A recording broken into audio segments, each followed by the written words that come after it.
ನಮಸ್ಕಾರ, ಹೇಗಿದ್ದೀರಾ ಎಲ್ಲರೂ? ಇವತ್ತು ನಾನು ನಿಮಗೋಸ್ಕರ ಸಿಲ್ವರ್ ಫಿಶ್ ಕರಿ ಮಾಡಿ ತೋರಿಸ್ತಾ ಇದ್ದೀನಿ. ಇದಕ್ಕೆ ತುಳುವಿನಲ್ಲಿ ಬೊಳೆಂಜಿರ್ ಅಂತ ಹೇಳ್ತಾರೆ. ಇದನ್ನು ನಾನು ಮೊದಲನೇದಾಗಿ ತುಂಬ ಚೆನ್ನಾಗಿ ಕ್ಲೀನ್ ಮಾಡ್ಕೊಳ್ತಾ ಇದ್ದೀನಿ. ಶಾಪಲ್ಲಿ ಆಲ್ರೆಡಿ ಕ್ಲೀನ್ ಮಾಡಿ ಕೊಡ್ತಾರೆ, ಬಟ್ ಆದ್ರೂ ನಾನು ಮನೆಗೆ ತಂದಮೇಲೆ ಒಂದು ಸಲ ನೀಟಾಗಿ ಕ್ಲೀನ್ ಮಾಡ್ಕೊಳ್ತೀನಿ. ಇದ್ರ ರವೆ ಫ್ರೈನೂ ಚೆನ್ನಾಗಿರುತ್ತೆ. ಎಸ್ಪೆಷಲಿ ಇದನ್ನು ನೀವು ಕೊಬ್ಬರಿ ಎಣ್ಣೆಯಲ್ಲಿ ಫ್ರೈ ಮಾಡ್ಕೊಳ್ಬೇಕು, ಸಖತ್ ಟೇಸ್ಟಿಯಾಗಿರುತ್ತೆ. ಇದಕ್ಕೆ ನಾನು 2 to 3 ಸ್ಪೂನ್ ಸಾಲ್ಟ್ ಆ್ಯಡ್ ಮಾಡ್ಕೊಳ್ತಾ ಇದ್ದೀನಿ. ಏನಕ್ಕಂದರೆ ಫಿಶ್ ಸ್ಮೆಲ್ ಹೋಗುತ್ತೆ, ಅಲ್ಲದೆ ಇದು ಕಂಪ್ಲೀಟಾಗಿ ಕ್ಲೀನ್ ಆಗುತ್ತೆ. ಇದಾದಮೇಲೆ ಮೀನನ್ನು 5 ನಿಮಿಷ ಬಿಟ್ಟು ಚೆನ್ನಾಗಿ ವಾಶ್ ಮಾಡ್ಕೊಳ್ಳಿ. ನೋಡಿ, ಈ ಥರ ನಾನು ಇಲ್ಲಿ ವಾಶ್ ಮಾಡಿ ಇಟ್ಕೊಂಡಿದ್ದೀನಿ.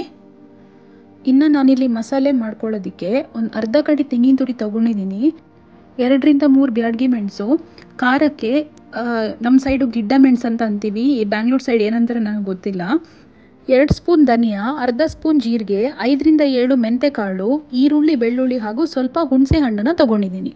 ಇನ್ನು ಪ್ಯಾನ್ಗೆ ಸ್ವಲ್ಪ ಎಣ್ಣೆ ಹಾಕ್ಕೊಂಡು ಈ ಮೆಣಸನ್ನು ಹುರ್ಕೊಳ್ತಾ ಇದ್ದೀನಿ. ಬ್ಯಾಡಗಿ ಮೆಣಸು ನೀವು 1 ರಿಂದ 2 ಹಾಕಿದ್ರೂ ಪರವಾಗಿಲ್ಲ, ಏನಕ್ಕಂದರೆ ನಿಮಗೆ ಜಾಸ್ತಿ ಕಲರ್ ಬರಬಾರ್ದು ಈ ಸಿಲ್ವರ್ ಫಿಶ್ ಕರಿಗೆ. ಇವಾಗ ಅದೇ ಪ್ಯಾನ್ಗೆ ಧನಿಯಾ ಹಾಗೂ ಜೀರಿಗೆನ ಹಾಕ್ಕೊಂಡು ಹುರ್ಕೊಳ್ತಾ ಇದ್ದೀನಿ. ಲಾಸ್ಟಲ್ಲಿ ಮೆಂತೆ ಹಾಕ್ಕೊಂಡು ಇದ್ರ ಜೊತೆ ಹುರ್ಕೊಳ್ಳಿ. ಇನ್ನು ಮಿಕ್ಸಿ ಜಾರ್ಗೆ ತೆಂಗಿನ ತುರಿ ಹಾಕ್ಕೊಳ್ತಾ ಇದ್ದೀನಿ. ತೆಂಗಿನ ತುರಿ ಸ್ವಲ್ಪ ಜಾಸ್ತಿನೇ ಇರಲಿ, ಸಿಲ್ವರ್ ಫಿಶ್ ಅಲ್ವಾ, ಗ್ರೇವಿ ಸ್ವಲ್ಪ ತಿಕ್ಕಾಗಿರಬೇಕು.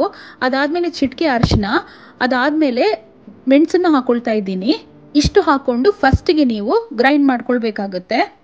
ನೋಡಿ, ಈ ಥರ ಆಗಿದೆ. ಇನ್ನು ಇದಕ್ಕೆ ನಾನು ಉಳಿದಿರೋ ಐಟಮ್ಸ್ನ ಹಾಕ್ಕೊಳ್ತಾ ಇದ್ದೀನಿ. ಇದರಲ್ಲಿ ಹುರಿದಿರೋ ಧನಿಯಾ, ಜೀರಿಗೆ ಹಾಗೂ ಮೆಂತೆ ಇದೆ. ಇದ್ರ ಜೊತೆಗೆ ನಾನು 1 ಈರುಳ್ಳಿ ಆ್ಯಡ್ ಮಾಡ್ಕೊಳ್ತಾ ಇದ್ದೀನಿ. ಅದಾದಮೇಲೆ 7 ರಿಂದ 8 ಬೆಳ್ಳುಳ್ಳಿ ಎಸ್ಲನ್ನು ಆ್ಯಡ್ ಮಾಡ್ಕೊಳ್ತಾ ಇದ್ದೀನಿ, ಹಾಗೂ ಸ್ವಲ್ಪ ಹುಣಸೆ ಹಣ್ಣು. ಇಷ್ಟನ್ನು ಆ್ಯಡ್ ಮಾಡಿಕೊಂಡು ಮತ್ತೆ ಗ್ರೈಂಡ್ ಮಾಡ್ಕೊಳ್ಳಿ. ಇವಾಗ ಪ್ಯಾನ್ಗೆ 1 ಟೊಮೆಟೊ ಕಟ್ ಮಾಡಿ ಹಾಕ್ಕೊಂಡಿದ್ದೀನಿ. ಅದ್ರ ಮೇಲೆ ಈ ಬ್ಲೆಂಡ್ ಮಾಡಿ ಇಟ್ಕೊಂಡಿರೋಂಥ ಮಸಾಲೆನ ಹಾಕ್ಕೊಳ್ತಾ ಇದ್ದೀನಿ. ಇಲ್ಲಿ ಸ್ವಲ್ಪ ನೀರು ಆ್ಯಡ್ ಮಾಡ್ಕೊಳ್ತಾ ಇದ್ದೀನಿ ನಾನು. ಇದು ಸಿಲ್ವರ್ ಫಿಶ್ ಆಗಿರೋದ್ರಿಂದ ನಾನು ಆವಾಗಲೇ ಹೇಳ್ದಂಗೆ ಗ್ರೇವಿ ಆದಷ್ಟು ತಿಕ್ಕಾಗಿರಲಿ, ಜಾಸ್ತಿ ನೀರು ಹಾಕ್ಕೊಳ್ಬೇಡಿ ಇದಕ್ಕೆ. ಇಷ್ಟಾದಮೇಲೆ ನೀವು ರುಚಿಗೆ ತಕ್ಕಷ್ಟು ಉಪ್ಪು ಹಾಕ್ಕೊಳ್ಳಿ. ಉಪ್ಪು ಹಾಕಿದ್ಮೇಲೆ ಇದನ್ನು ಚೆನ್ನಾಗಿ ಕುದಿಸ್ಕೊಳ್ಬೇಕು.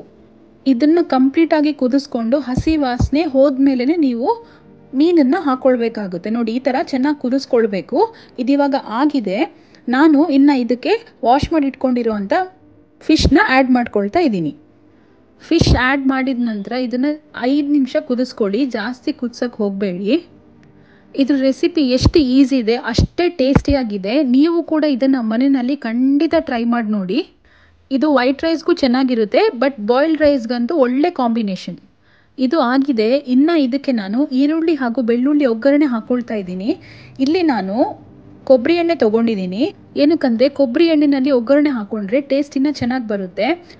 ಇದನ್ನು ಗೋಲ್ಡನ್ ಬ್ರೌನ್ ಆಗೋ ತನಕ ಹುರ್ಕೊಳ್ಬೇಕು. ನಾರ್ಮಲಿ ನಾವು ಬೇರೆ ಫಿಶ್ ಕರಿಗೆ ಒಗ್ಗರಣೆನ ಹಾಕ್ಕೊಳ್ಳಲ್ಲ, ಬಟ್ ಸಿಲ್ವರ್ ಫಿಶ್ಗೆ ಇದನ್ನು ಹಾಕಿದ್ರೆ ತುಂಬಾ ಟೇಸ್ಟಿಯಾಗಿ ಬರುತ್ತೆ.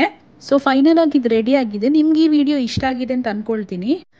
ನಮ್ಮ ಚಾನಲ್ ಪೆಪ್ಪರ್ ಹಬ್ಗೆ ಯಾರೆಲ್ಲ ಸಬ್ಸ್ಕ್ರೈಬ್ ಮಾಡಿಲ್ಲ, ದಯವಿಟ್ಟು ಸಬ್ಸ್ಕ್ರೈಬ್ ಮಾಡಿ. Thanks for watching this video and you must try this recipe at your home.